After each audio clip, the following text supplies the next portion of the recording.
the slam dunk approach to vegetable gardening in Florida so that you can get growing right away with just enough to get you started, and then we'll go in depth on different resources to really get you gardening, and all in regards specifically to growing in Florida, because we are quite different than most of the country.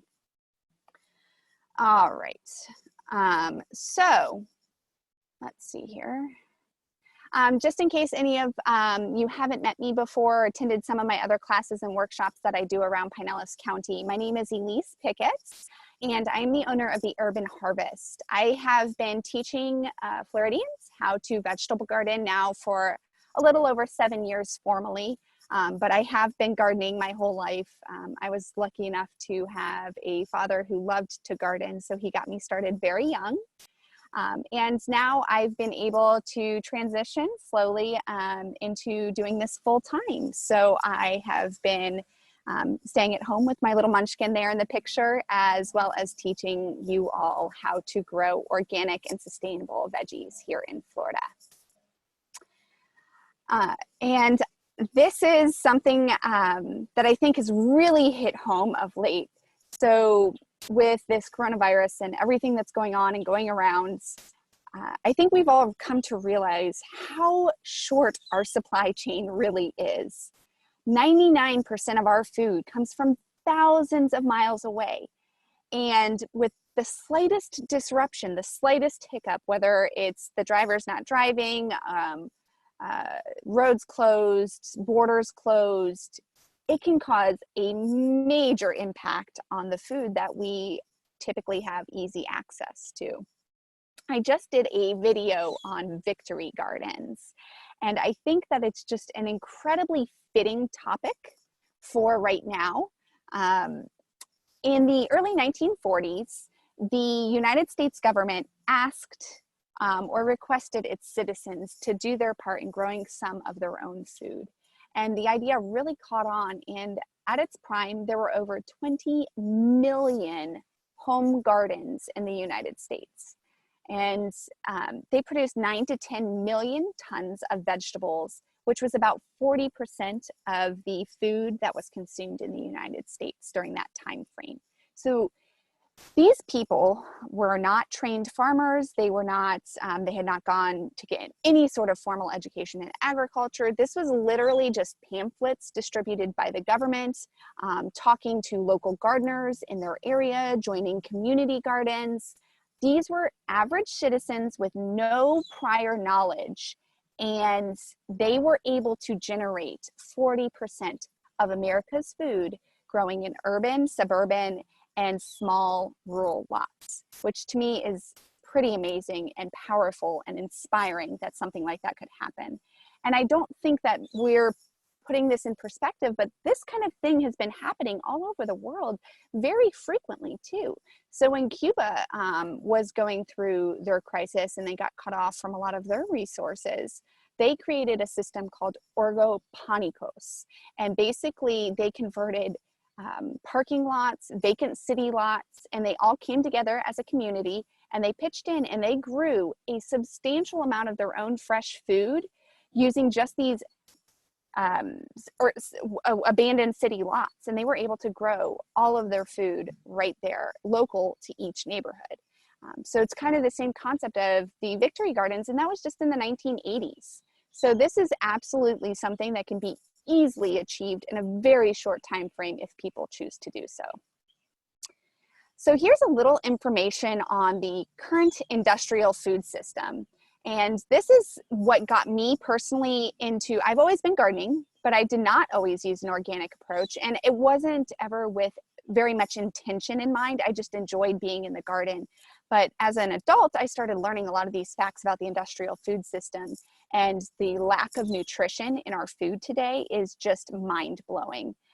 If we were to look back, an orange that our grandparents ate had enough vitamin C. Now, today, we have to eat 10 of those oranges to equate to that one orange's vitamin C that our grandparents ate. And that's because the nutrition and all of the nutrients in our soil are getting stripped away. When you add on top of that, the industrial food model of shipping food all over the country, when we have something that's cut in a field in California, sent to the processing plant, sent to the manufacturer, distributed to the grocery store, shipped across the country, sat in a grocery store here for a few weeks, and then it sat in your refrigerator for a week, what do you think that nutritional value is on that food? Probably not what we're expecting. So that's what really got me started personally in growing my own food. And a lot of people think that it's a broken system and that we can't do much about it. And I beg to differ. I think there is a ton of hope and a ton of inspiration out there. Just for an example, with just 50 acres, which is about the size of the Boston Commons, we could produce thousands and millions of pounds of food. And if it's done in a very intense manner, we can be creating jobs and we can be reducing our carbon footprint. So I think there's a tremendous amount of hope and value to growing our own food and changing the industrial model that we currently have. So here's a little quote. I did have my degree in wildlife ecology and conservation. So Aldo Leopold is kind of infamous in the wildlife management perspective. And he said, "We abuse land because we regard it as a commodity belonging to us. When we see land as a community to which we belong, we may begin to use it with love and respect." So that is absolutely the approach to gardening that I take. It's letting nature do its work, working with her, not against her, and it's so much more successful and easy and rewarding when you work with her instead of against her. So the bulk of our topic today is going to be the 4 S's: sun, soil, seed, and season. As for the 4 S's, I feel like that is the easiest way to get started quickly. And it's the basic fundamentals for vegetable gardening that anybody needs to know, regardless of living in Florida or elsewhere in the country or elsewhere in the world. But I will be tailoring our talk to Florida specifically. The first of the 4 S's is sun. Sunlight is one of those things, once you set up your garden, unless you're container gardening, which we will talk a little bit about, it's something that you can't easily correct or change. And in general, veggies, it's said that they need 8 hours of sunlight a day. That's like kind of the golden standard for most of the US. Here in Florida, that is not the case. Depending on the veggies, of course, 8 hours of sunlight will burn most of our plants, especially if we're coming into the spring and summer months like we are now. When we're in fall and winter, the weather's a little bit cooler and more mild. They can potentially get 8 hours of sun, but when we're growing, heading into our hot season, 8 hours is far too much. The general guideline or time frame for Florida is actually 4 to 6 hours. So anything that needs 6 hours is going to be your fruiting vegetables. So think tomatoes, eggplants, peppers, anything that is producing a visible fruit, and the fruit is what we're harvesting. Leafy greens and root vegetables tend to need closer to 4 hours. So if you just kind of keep that in mind when you're determining where you want to place your garden, or if some of your beds have less sun and some have a little bit more, you can kind of do your garden plans according to that general guidance. Now, for Florida specific, a lot of people say they don't have enough sun in their yard, and for some people that may be true. They may have literally the entire yard covered in oak trees. But most people have at least 4 hours of sunlight somewhere in their yard, even if it's on a few pots on the edge of their driveway or a sunny windowsill that faces the south. Even if it's not outside, you absolutely can grow plants indoors. So you should have something somewhere to get your garden or herbs started. In general, morning sun is ideal. So if you were to picture yourself going out in the morning, it's pleasant. You can get to your car to go to work without dripping sweat. In the afternoon though, 5 p.m., heat of the day, it is crazy hot and will drip sweat the whole time. Plants are just like us. So if you have a location that does not have full sun, morning sun is actually ideal. So typically that's going to be on the west side of your lot. So if you were to picture the sun rising, it's going to rise from the east, right? So that's going to provide light to the west side of your garden. As the sun rises and sets in the west, it's going to be putting most of that sun towards the east side of the garden. So considering the different locations in your yard and what sunlight they get, not just looking at it as 4 to 6 in general, try to find a location that actually has more morning sun than afternoon. Now, the morning and afternoon sun is not a hard and fast rule. It's just ideal. If you can determine that, it's an ideal scenario. If you only have a location that gets afternoon sun, that's okay too. You'll just have to consider that when you're looking at what plant varieties you want to grow. All right, so that kind of is the gist of the sun section. So I'm gonna wait just a second, see if anybody has any specific questions in regards to sunlight in your vegetable garden, because it is one of those things that we can't alter, especially when we do built-in beds or planters or anything like that. So I really wanna make sure everybody's comfortable and confident on that topic. Okay. Stacy asked, is there anything I can grow on east-west facing porches? I live in a townhome. Absolutely. So I would probably choose the east-facing porch as long as it has about 4 hours of sunlight a day. That will give them that morning sun. Balconies work too. The only balcony that's not ideal, or window if you're growing inside the house and not outside, the only side that's not ideal for growing some sort of veggie or herb is the north side. In most cases, the north side of your yard or house or window is not going to be enough sun. Now, my garden actually is on the north side, but it's not close to the house. So in the winter, I do get a little bit more shade than I'd like, but it was my sunniest spot in the garden. So I did choose to put it on the north side. It's just far enough away from the house that I can still get a significant amount of light beyond the house shadow, if that makes sense to everybody. So we talked a little bit about not finding enough sun, but if you have too much sun, there's a few things you can do to combat that. If you have too much sun in your garden, you can look to shade trees or fence lines. Fence lines do offer that afternoon shade. Once you get beyond noon, 1 o'clock, the sun will start dipping low enough in the sky that planting along fence lines usually works really well for getting some afternoon relief.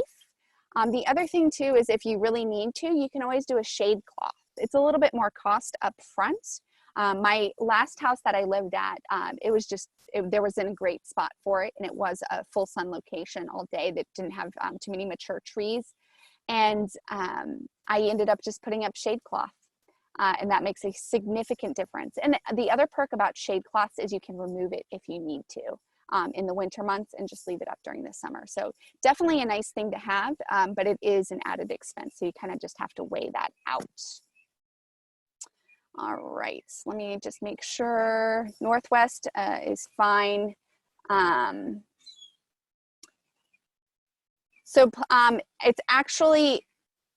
It's the opposite. So the sun rises in the east, so it's going to be offering sun in the morning time to plants on the west side of your yard. As the sun peaks and sets, it's going to be in the west and offering sun to the east side of the yard. So if you think about whatever position the sun is in, it's going to be going across your yard, right? Except for at high noon or whatnot when it's right overhead. Okay, so I'm gonna leave the sun for now, and Liz will be trying to answer those questions specifically, but if anything doesn't get answered, I am going to go back through and get everybody's questions answered at the end. I just don't wanna, I wanna be respectful of everybody's time that they've committed to this webinar, so I do wanna stay on track for that. So I will, as long as you guys hang out, I will be answering the questions towards the end. All right, so we've covered the sun out of the 4 S's. Now we're moving on to soil. And soil is absolutely critical. If you spend money or time in any area, it needs to be on the soil. Because, okay, so I like to give the analogy, if we've been working crazy hard hours and we haven't been eating well, we've been doing takeout food, we haven't been drinking enough water because we've been on the go, you know, we haven't taken our vitamins because we've forgotten, our body wears down. And we're way more likely to get sick when we're run down like that. Plants are the same way. They get their nutrition and all of their needs from the soil. That's where it all starts. That's their vitamins. That's the heart and soul of where the plants get all of their nutrition.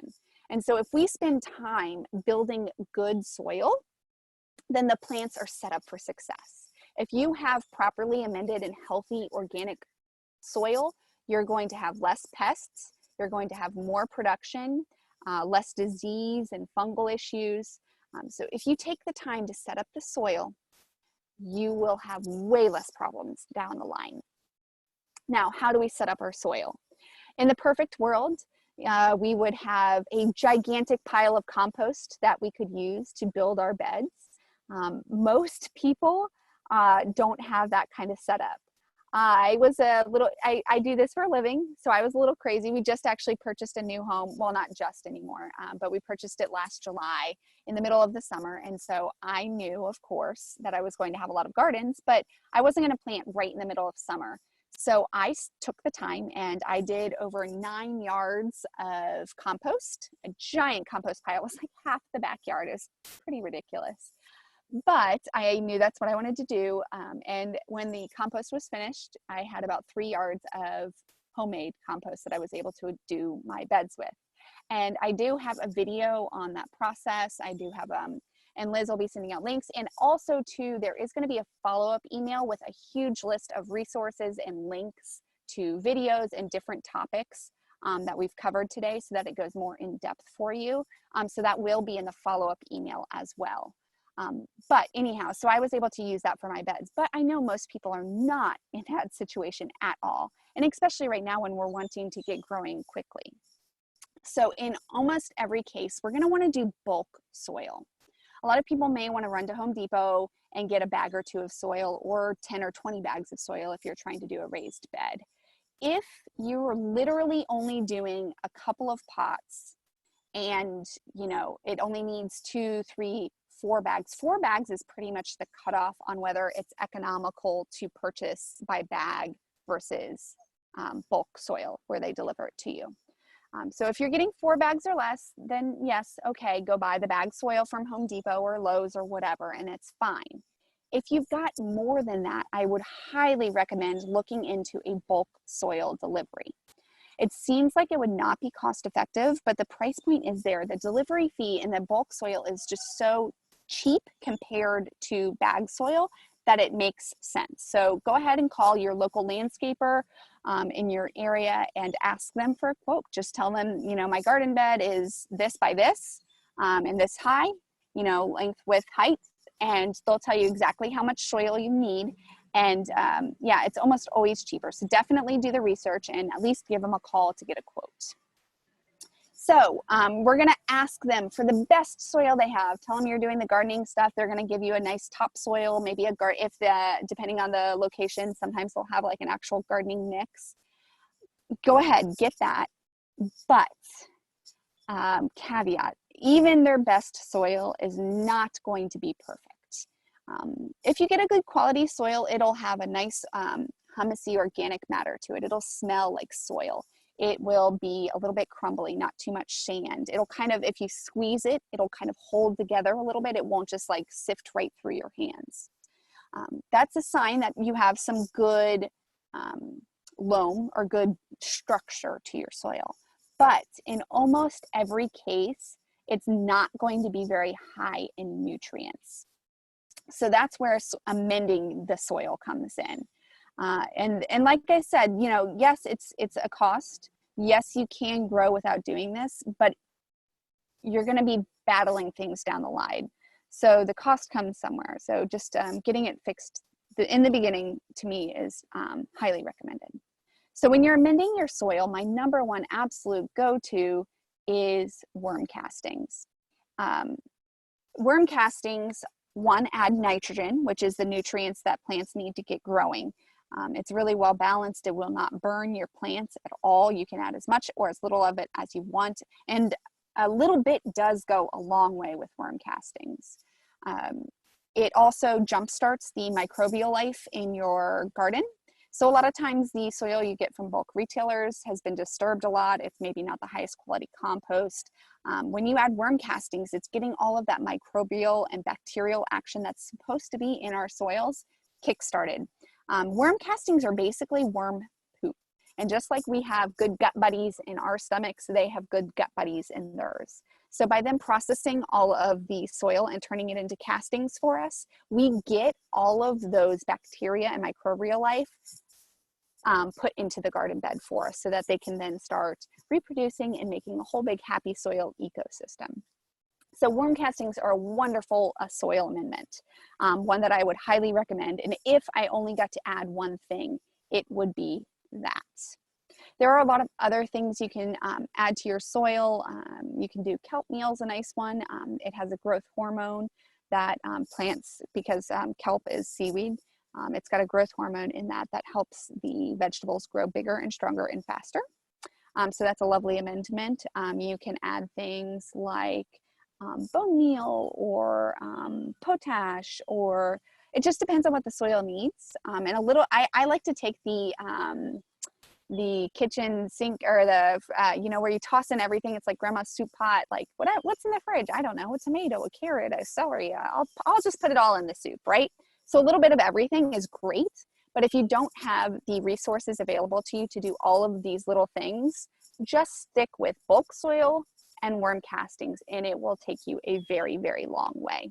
And you can slowly add amendments in as the seasons progress. So maybe next season you throw in a little kelp meal, and then the season after that, you might throw in a little bit of bone meal, and then the season after that, you might, so and on it goes. And you can just kind of tweak and grow your soil. And hopefully maybe you might even have compost to add to the soil after a couple of seasons. And composting is a critical part of closing the loop and making our food system a little bit more sustainable. So composting is not hard. A lot of people fear it. It's something that can easily be done. And the very basic gist of it is a 50-50 mix of veggies to brown matter. I do have a video that's going to be going out in the resources links that goes in depth on composting. It's just a little much to explain here, but I will just encourage everybody to at least consider composting, whether it's on a small scale or a large scale. Even if you're in an apartment, you can always do worm castings in your closet. I mean, there's a way for everybody to get a little bit of compost made. So just something to consider, and make sure to check the resources page that we send out for more details on that. We've covered so far sun and soil. Now we're going to be moving into seeds of the 4 S's. And I think that a lot of people kind of like give me a little pushback for emphasizing seed so much. And there are a tremendous amount of benefits to using seed instead of plant starts when you're gardening. And we're going to talk about that. But I think that now more than ever, when we've had these disruptions in our lives and our resources that are available to us, if we're, you know, if they lock us down, or if we can't get to the store, or if the supply chain gets disrupted and they can't ship the plant starts from Georgia to Florida, whatever the case, seeds, one, they can be mailed, so they can be delivered to your door. And 2, they save. So someone had a question about, do seeds expire? The answer is kind of, but not really. So seeds in general, and it does depend on how they're stored and everything like that, but they lose about 5% germination a year. So not every seed's going to germinate every time, even if it's super fresh, high quality seed. You're usually looking at 90 to 95% germination rate on most seeds. So if you use them for the next year, for the following season, it'll probably be 90 instead of 95. If it's 2 years old, it might be 85. And then after that, it might be 80. So seeds save when a lot of other things are, if things are up in the air, you know that you can always rely on the seed packets from last season. You may have to plant a little bit extra, maybe 2 or 3 per hole, just to make sure you get all your germination that you were hoping for. But you can't do that with the plant starts. So I always talk to people about using seed, and it's really not as intimidating to start from seed as most people would think. So let's delve into this a little bit more. They are always accessible, which I kind of just covered. And it's also much more cost effective. So especially with organic gardening, people say, okay, well, what's the cost of me going to the grocery store? And I think most of us here, at least in today's situation, have moved past what's the grocery store comparison. But let's say everything settles down, turns back to normal, which it will eventually. And we have easy access to vegetables at the grocery store. We have to consider cost when we're growing this food. Yes, there are tremendous benefits to spending time in the garden for stress and mental health and physical health. There's a ton of studies out there that show that you live longer and all sorts of amazing things that the garden can provide for you. But setting that aside, if we're looking at it just from a cost perspective, when you're buying a $4 start per plant to plant into your vegetable garden, and you may only get, so like broccoli, for example, it's mostly just a 1 head of broccoli and then the plant is done. It's not like leafy greens where you can keep harvesting it, right?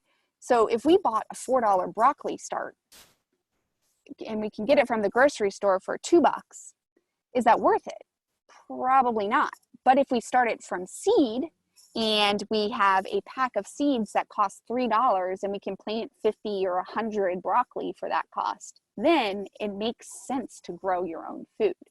So saving seed can save you a ton of money. There's differences and there's times and occasions when the starts might be fitting. If it's a perennial and you know that once you buy it, you won't have to plant it again, great, buy a start. If it's a little late in the season and you really want to grow tomatoes, so like right now, we're kind of flip-flopped, and we're going to get into seasonality in a second, but we're kind of flip-flopped. So tomatoes grow best in winter and spring here, fall, winter, spring. So we're into the tail end of our tomato season. You can still put starts into the ground right now.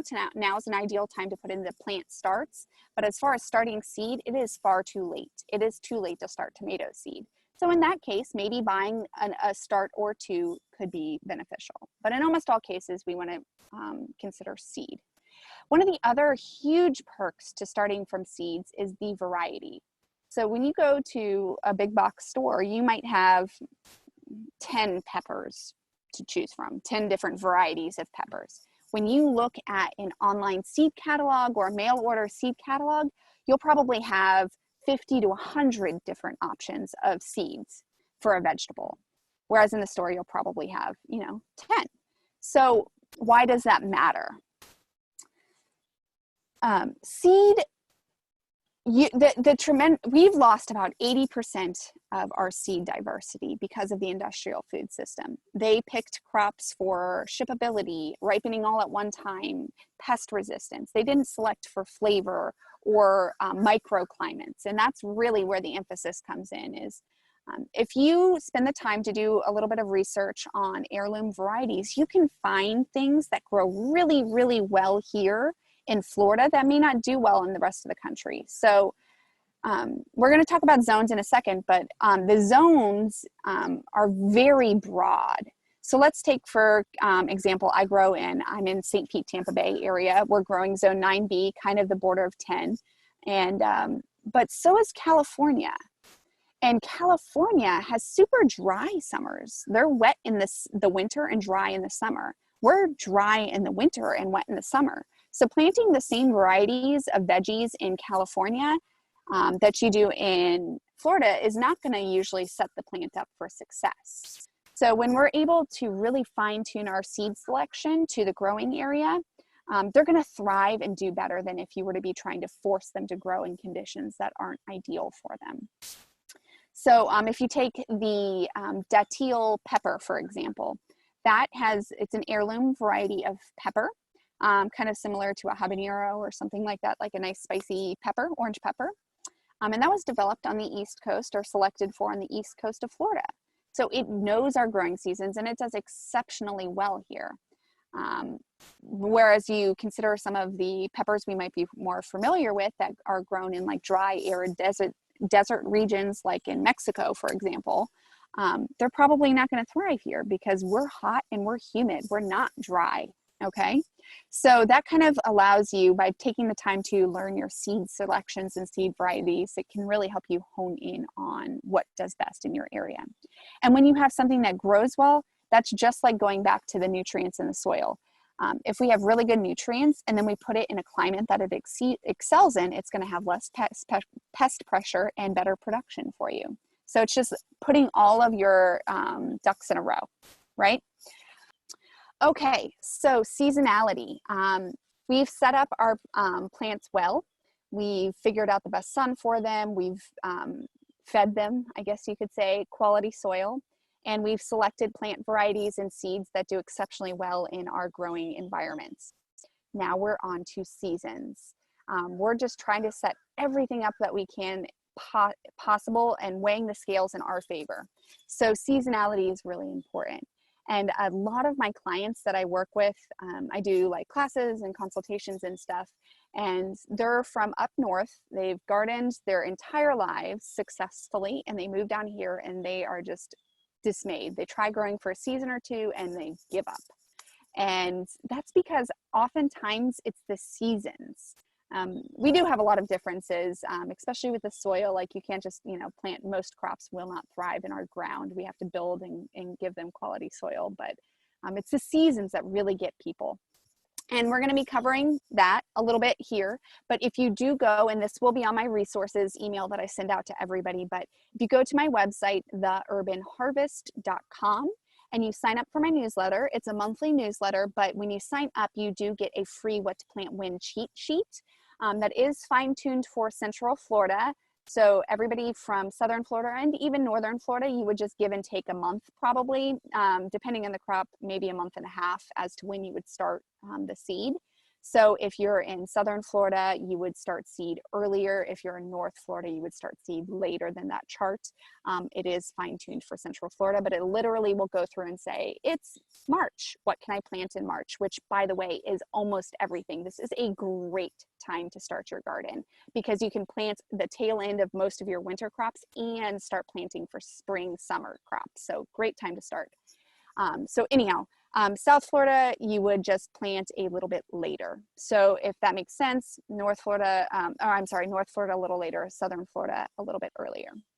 And you can get growing. So the chart will tell you it's March, what you can plant, or I want to grow tomatoes, when should I plant the seed? So that's a great quick guide that you can reference. And it's hard to keep it all straight. I do this for a living and I might know the general time frames, but I still check it once in a while just to be like, is it a little early to start, eggplants or whatever? No, I think I can do it. So good resource, and that's free, of course. So definitely sign up for that if you haven't already. Now let's delve into seasons. A lot of people think that Florida, if you've been gardening a little while or have talked to some folks, a lot of times people will tell you that we only grow in winter here. And that's not the case. If you choose to, yes, it's hotter. Yes, there's a little bit more bugs, but there are a ton of crops that grow straight through our summer months. And we're going to be covering some of those. Just because we are heading into that hot season. But you can grow year round, even leafy greens. And I'm hopefully going to be doing another webinar on that. I did have classes for that coming up, and of course they were canceled. So I will be trying to get something up on that. So just check out my event page on Facebook if you want to make sure you're stayed in the loop on more webinars. I'll do the growing leafy greens year round soon. Anyhow, okay, so we are going to be talking about growing year round. You can do it. You just have to plan accordingly and know that you're going to be changing out your crops. No, you cannot grow spinach in summer. Will not grow well, but you can grow things like tatsoi or New Zealand spinach through our warm, hot winter months. So just know that you can grow year round. You do not have to shut your garden down unless you choose to and you don't want to be out in the heat, and that's fine too. I would suggest, if you don't want to garden over the summer, that you at least plant what's called a cover crop. And I have a video on that that will be sent out with the resource page, some good cover crops for Florida. And basically what that does is that it covers the soil so that it's not baking in the heat, because we're trying to build basically a soil ecosystem. And when it sits there and gets beat on by the sun, it strips away all the nutrients. It kills off all the good bacteria and the good microbial action that's going on. It also, with our heavy rains, will deplete your soil of the nutrients very quickly.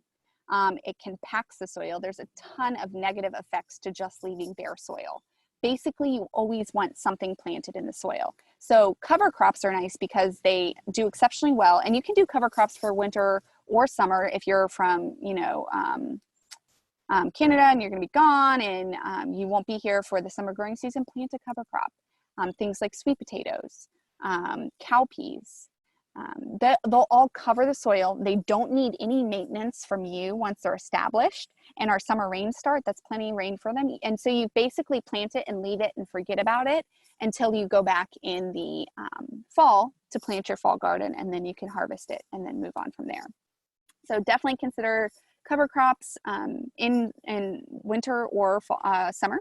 It works for both. There's different crops for both, but just make sure to keep your soil covered.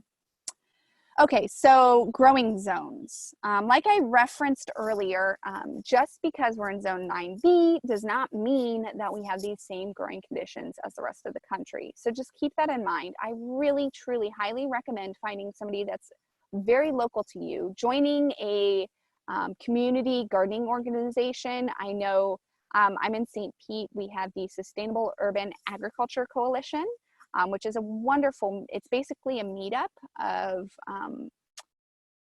gardeners, and they have a speaker come in once a month, but there's a ton of gardening clubs and gardening organizations all over the state and the country.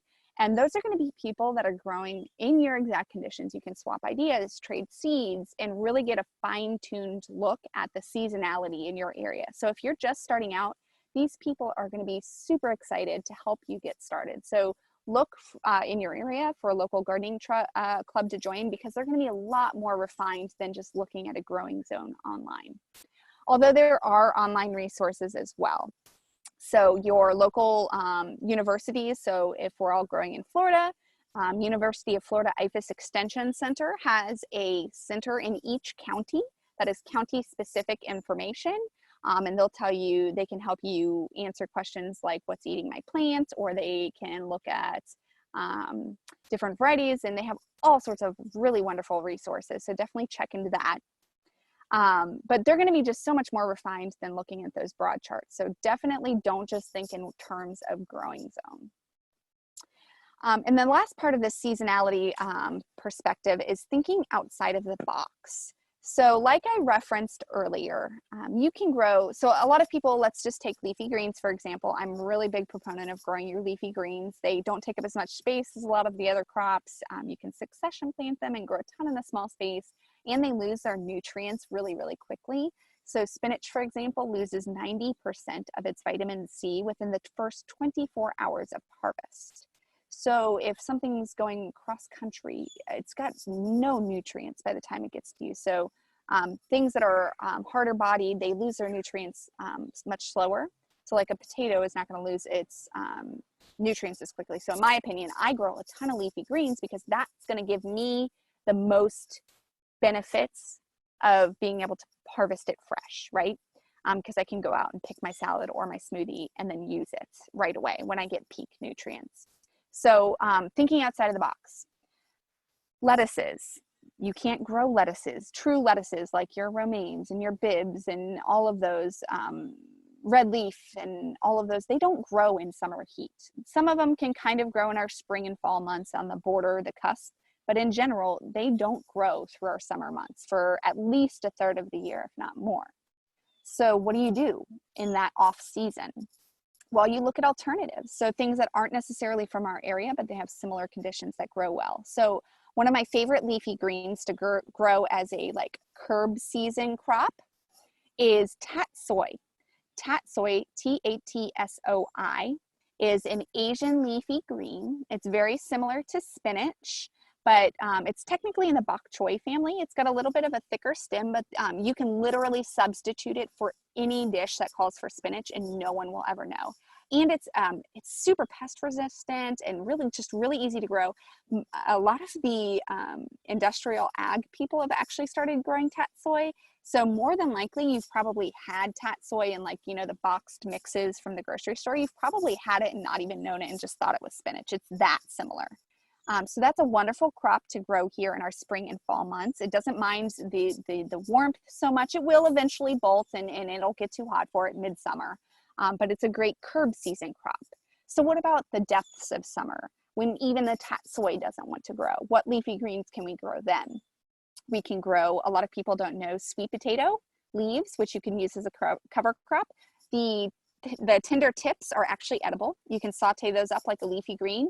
Another one of my absolute favorites to grow is amaranth. And that is just a multi-use crop. One, it grows through our summer months with zero hesitation. It does not mind the heat one bit. So you can use the small leaves, the new growth, as a raw salad or smoothie mix. You can eat it raw. It's nice and tender. If the leaves get larger and you didn't pick them, they can be used for a cooking green, so they can be sauteed, or you can use them as like a pressure cooker or boil, like an alternative to collard greens or something like that. So those are a little bit more tough, but still flavorful and good. You can use those.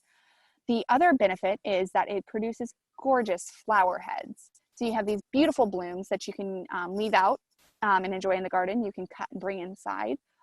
Or if you do leave it on the stalk in the garden, once the blooms dry out and die off, you can have a harvestable grain. And I like to call it the warm weather quinoa. And so the seed heads produce seeds, the flower heads produce seeds. And when they're dry, you can actually harvest that and eat it as a green. It's kind of the size of a couscous. It doesn't look like quinoa. It's a little smaller, but it's a whole green that you can grow through our summer months. So it's just a wonderful multi-use crop. Amaranth is also called pigweed. It's considered a weed by most, but in my opinion, I kind of take a little bit of a permaculture approach, but weeds aren't such a bad thing because they thrive. They grow without much care. And isn't that kind of what we're aiming for anyhow?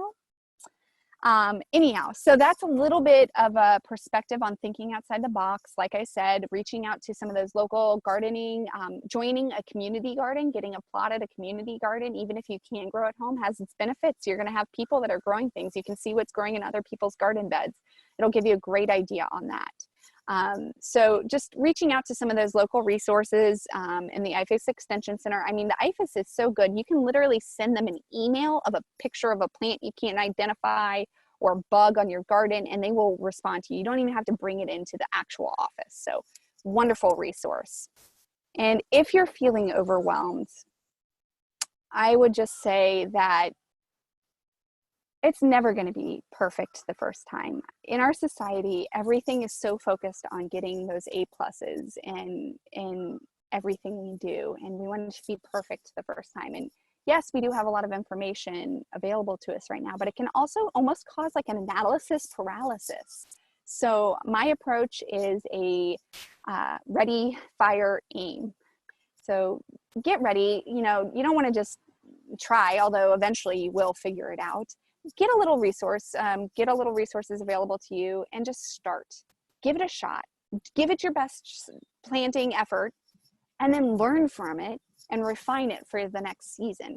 It's not going to be perfect from the get-go, and there's nothing wrong with that. Just jump in, get started, and learn as you go, because that's kind of part of gardening. I've been doing this literally my whole life, and I've doing professionally now for almost 10 years, and I still have failures. You know, one year there might be a pest pressure, or if I'm gardening in a new location, I have a demonstration garden and I started gardening. There's always going to be curveballs. You're never going to get it right every single time. And it's all good. You're still doing your part. You're still growing nutrient-dense food. You're still getting all the mental and physical benefits of being in a vegetable garden or growing some of your own food. So, you know, don't expect perfection. And especially if you're growing with organic and sustainable concepts in mind, it's never going to be perfect. And that's all right. All right, so we're going to be moving on. I have a little quote by Audrey Hepburn, and it says, "To plant a garden is to believe in tomorrow." This is an incredibly overwhelming and uncertain and maybe even scary time that we're dealing with right now. There's just so much confusion. But I think that taking this moment or time frame that we're experiencing right now and that we're likely heading into this peaceful time, it can be peaceful if we choose to make it that way. So take this quiet period to learn something new and to delve in and center yourself and find what you've been missing.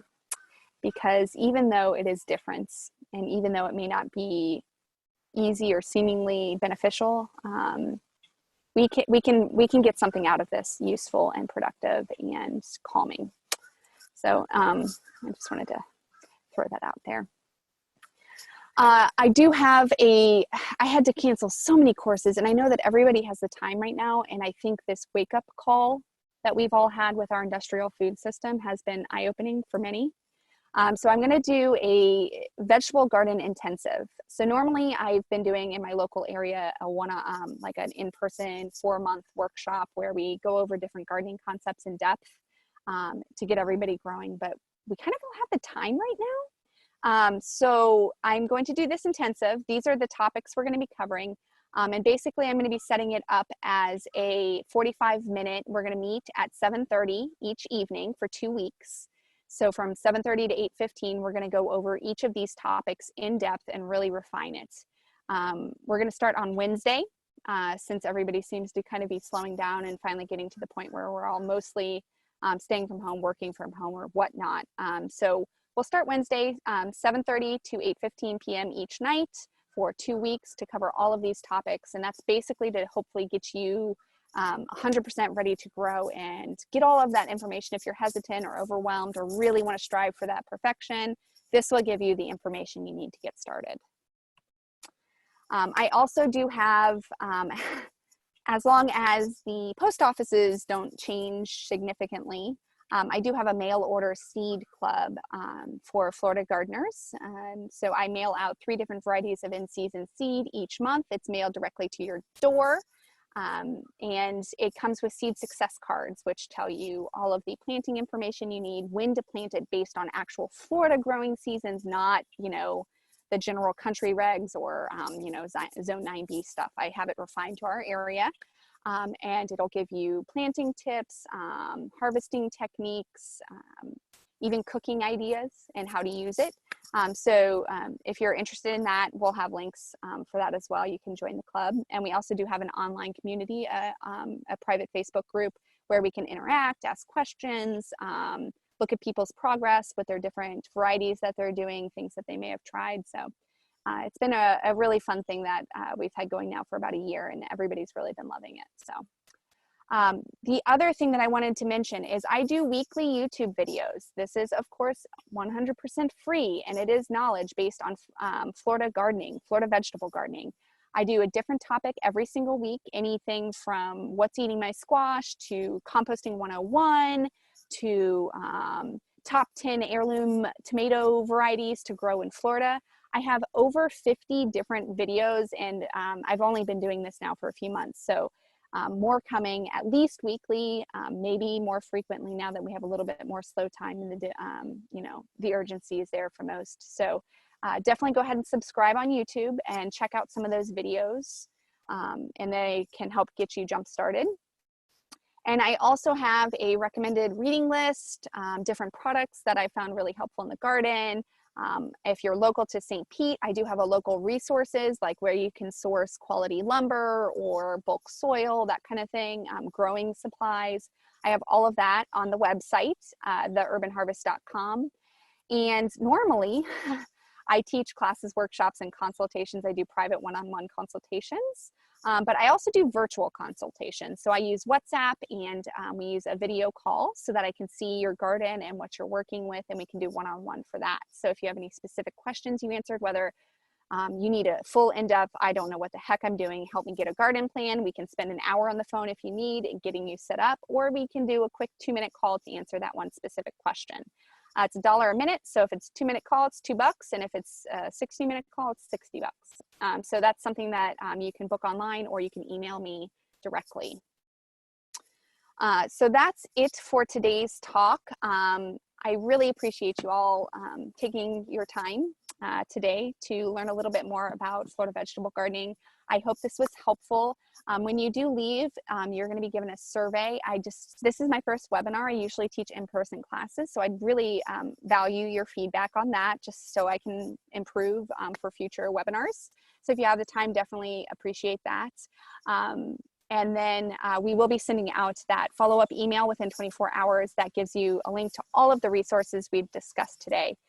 So be on the lookout for that. And I'm now going to head over to the question and answer box, and I'm just going to start verbally answering some of these questions, and we will get through all of them, I promise. So thank you all for coming out. If you need to tune out, go for it. If you want to hang out and get these questions answered, just hang out with me, and have a beautiful day. Thanks for coming. All right, so we have someone who said, I understand this will focus on growing in the normal way in the ground, but for those of us in apartments who are forced to garden in containers, I did not talk about that much, and I apologize for that. My intention was to, and I just kind of glossed over it. So a few tips for growing in containers. Growing in containers is great. You can follow the sun, and you don't have a lot of the soil-borne pathogens like nematodes that grow in our soil. So growing in containers is a great way to grow. I will say that when you grow in containers, you are going to have to be more mindful on nutrients and water. So nutrients and water. Because they cannot expand the root system as much as the plants in the ground, they will need more constant attention in water as well as nutrients, because they're going to move through it quicker. So you may have to do a mid-season fertilizer pick-me-up, even if you do soil amendments in the beginning, just because typically you're going to have a lot more stuff growing in a smaller space. So hope that was helpful. If not, you can add a specific question below. Okay, so someone asked, let's see, the length of sun for flowering vegetables. Yeah, so we're going to want to do more sun, closer to 6 hours, for flowering fruiting vegetables. So let me look around the garden. So tomatillos, peppers, tomatoes, let's see, blueberries, broccoli, all of those are going to need eggplants. All of those are going to need more sun. Things that we're harvesting for the leaves, so the tatsoi, the amaranth, the lettuces and leafy greens, all of your root vegetables, your radish and carrots. Also cucumbers would be more of the fruiting. I didn't mention that. Watermelon, they like way more sun, closer to the 6 hour mark, but all of the leafy vegetables or the root crop vegetables can tolerate closer to 4. And that's a give and take. It's not going to be, you don't have to find a location that only has 4 hours for leaves and has to have 6 hours for fruiting. That's just like a, working with the garden space. So if you know something's going to get a little more shade, you might keep that in mind. All right, so let's see. So someone asked about fungal disease because they have a lot of moisture in the garden. There's a few things you can do. If you're getting powdery mildew, I have a video on my YouTube channel that talks about how you can treat powdery mildew using a milk mixture. Works really effectively and helps get rid of all of those fungal issues. But to prevent them from ever happening, mulching goes a really long way. Watering the soil and not the plants helps tremendously. Making sure to water in the morning and not the afternoon so that they have time to dry out before they sit all night in the dark. All of this can help control fungal issues without any cost. All right, so somebody mentioned that they have the ability to access horse manure. I don't recommend using horse manure at all. It sucks because it's a readily available resource.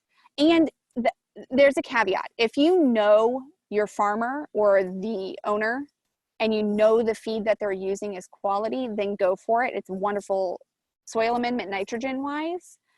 But a lot of times what they feed those poor horses is laced with pesticides. And those pesticides 100% will transfer all the way through the horse's system and into your garden soil and into your plants. They've shown study after study of growing plants in pesticide-laced feed will stunt plants and can even cause them not to grow at all. So definitely know your source on that before you do use that. All right, so let's see. Chicken manure, since we're on the manure kick. Chicken manure is a wonderful soil amendment or a nitrogen source. Do not add it directly to the garden. Make sure you put it through a composting process first. If you do the composting process first, then it's gorgeous stuff for the garden, but it is too hot to add to the garden right away. And composting, it could just be tucking it in the corner of your yard for a few months and letting it break down, or it can be throwing it into an actual compost pile. All right, let's see here. We got that. Earth boxes. Yeah, I used to grow in earth boxes. They're great, convenient, easy to water. I have no complaints with them at all. I grow on a larger scale now, so it's just not economical for me to use, a ton of earth boxes. But if you're looking at just 1 or 2 containers for a patio or something, it could be an absolutely great fit. And there's off brands now. When I first started using the earth boxes, there was only like that one brand and they were kind of pricey. There's alternatives now, and they all do the same thing. So you don't have to get brand name if you choose not to. Let's see here. Best way from keeping dogs digging everything up. Raised beds, some sort of fencing. The deterrence there, sorry, I'm gonna move to the shade, guys. It's getting a little toasty over here. Oh, yeah. Okay, sorry. So yeah, planting things denser, they're usually going for the soil, not the plants themselves.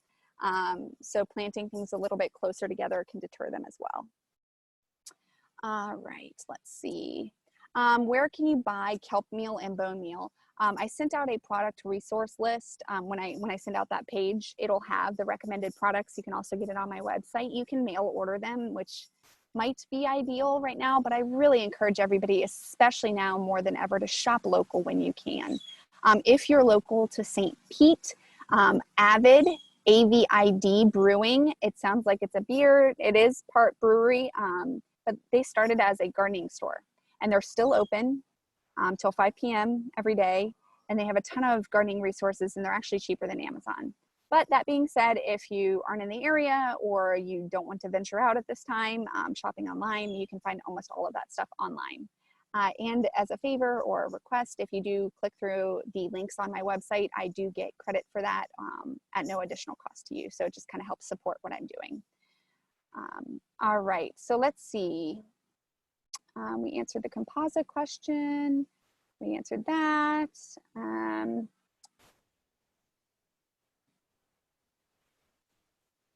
Let's see here. Okay, questions are coming in quick.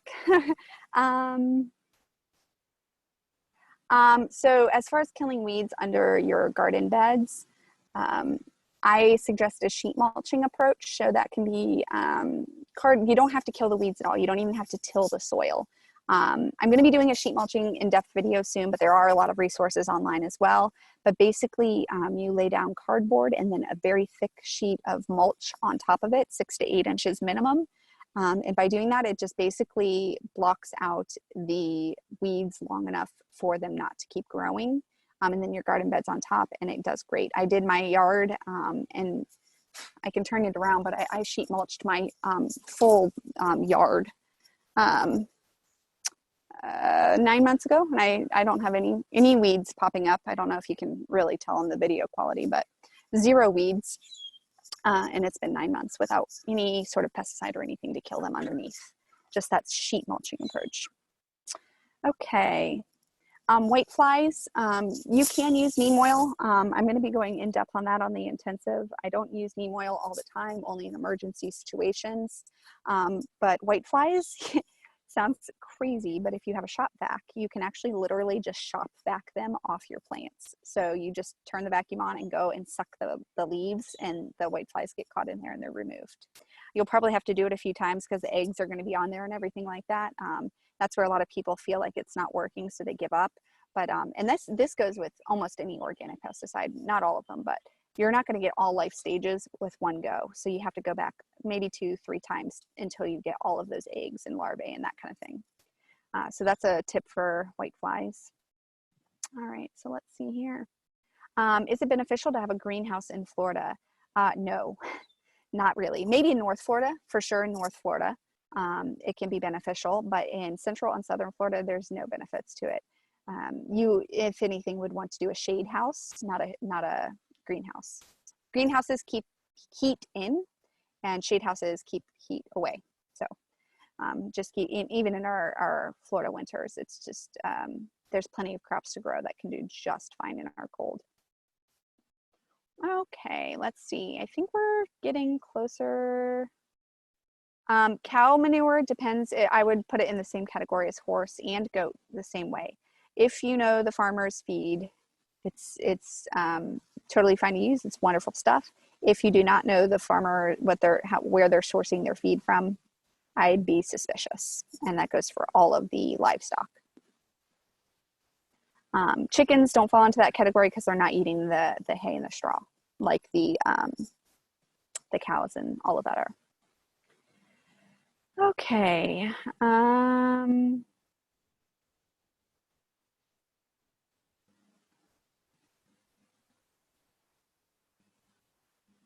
Okay, got the gardening questions answered for containers.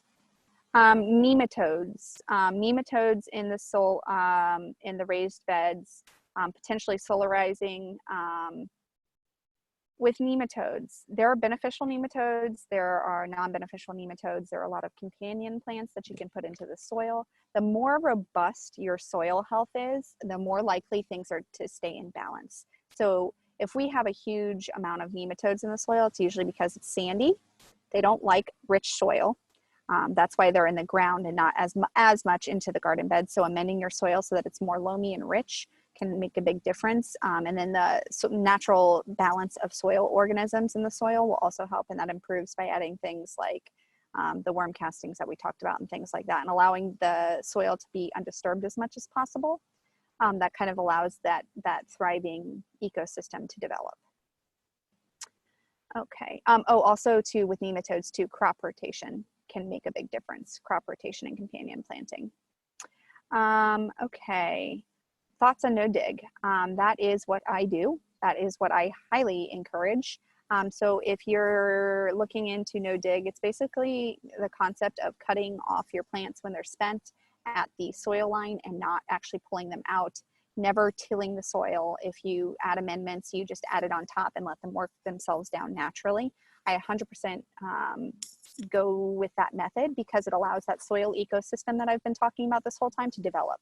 When we constantly go in there and dig and till and everything like that, it just, every single time we're ripping that ecosystem apart, and then they have to put themselves back together again. It disturbs fungal growth. It just disturbs the entire thing. So no-till or it's a wonderful way to go. And people say, well, how do you plant the plants? If you dig your small hole for your plant, if it's a start, or the seeds take up almost, you barely disturb soil at all. Most of those are going to be within a 1/4 inch of the top soil. So it's not so much of an impact. But yeah, you just try to minimally disturb it. Yes, if you have starts, you'll have to disturb it a little bit, but just minimally will do the trick in allowing that ecosystem to function and thrive. Okay, so I think that was finally all of the questions we got answered. Thank you all for coming out. And like I said, just take a look out for that email, and I will have future webinars and events coming up. So make sure to check out my website, which will have events listed, but the best place to look is on Facebook or Instagram for regular updates on different events coming up. Thank you all for joining me, and have a beautiful day.